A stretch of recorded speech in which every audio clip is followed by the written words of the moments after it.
Hello everyone, welcome to my channel. I'm about to unveil a story full of surprises and laughs. The couple in the car are being watched by the husband in hiding, more thrilling than a soap opera. They don't know his fury is about to erupt. Smart folks use wisdom, but she prefers to torment them. That night, the wife lay awake. Her husband rarely came home so late. Hubby just casually mentioned working late, but her curiosity peaked at midnight, so she decided to sneak into his car to uncover the truth. She quickly discovered her husband was involved with the bad teacher and gave him a shocking surprise, only to realize her feet felt heavier. This was the first time in years she saw the husband go wild. How outrageous. The husband even hits on a 50-year-old woman.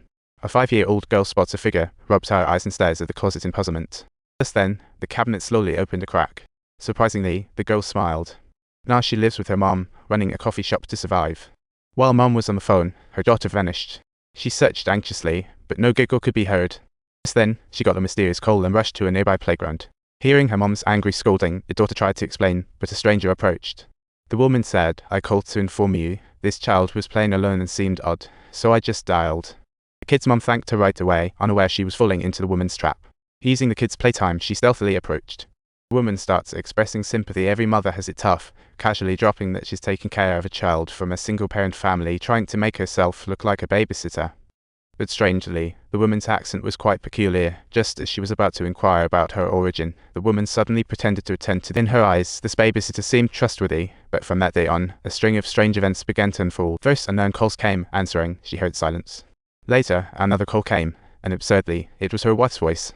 She asked her husband nervously where he was, and just like that, the call disconnected. Maybe it was too much pressure. She feared her husband was lost, possibly dead.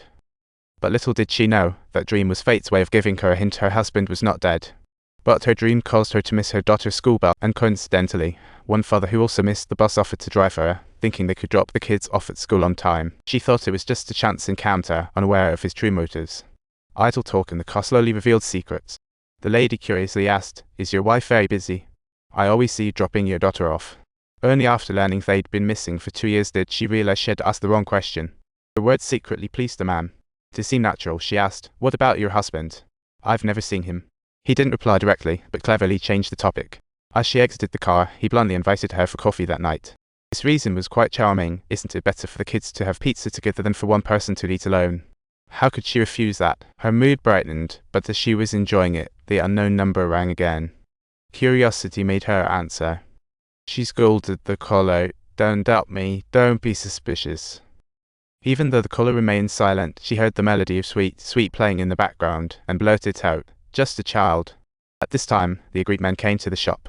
Maybe she considered him a confidant. Soon, he found the call was from China. Yet, the phone bell indicated a Korean location. Meanwhile, someone hid in her room. Strangely, she wasn't scared. She was unaware the person in the room had murderous intent. Soon after her husband died, the wife found her daughter odd. Curiously, she asked her daughter, "Who's this?" The daughter quickly answered, "Sayosha." Yet, it was the first time the mother heard the name. She asked, "Is she from your kindergarten?" On finding out not, she asked, "Does she live close?" The daughter answered, "At our home." At that moment, her heart leapt to her throat. She was about to ask when the doorbell rang, thinking the man a clue from heaven to find her husband.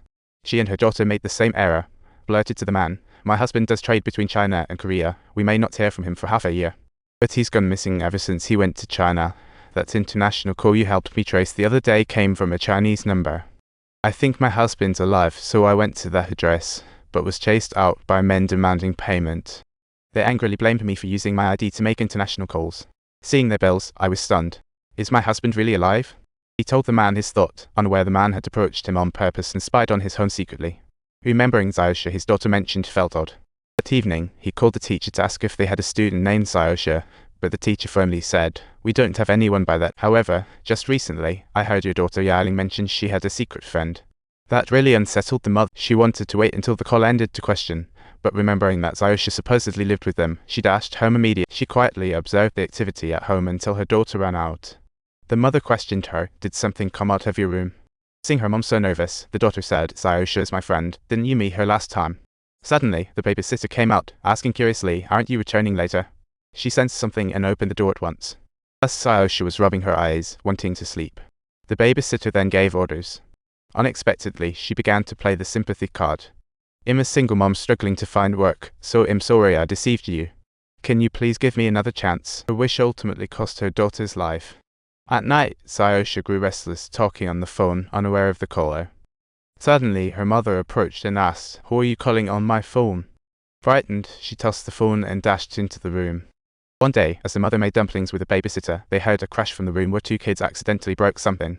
The two kids were clearly startled, while Sayosha saw a photo and blurted, "Dad," pulling her mum, saying, "This is Dad." However, that photo was of the mother's husband. She rushed to explain, "This child has been fatherless since birth, so she calls any man dad."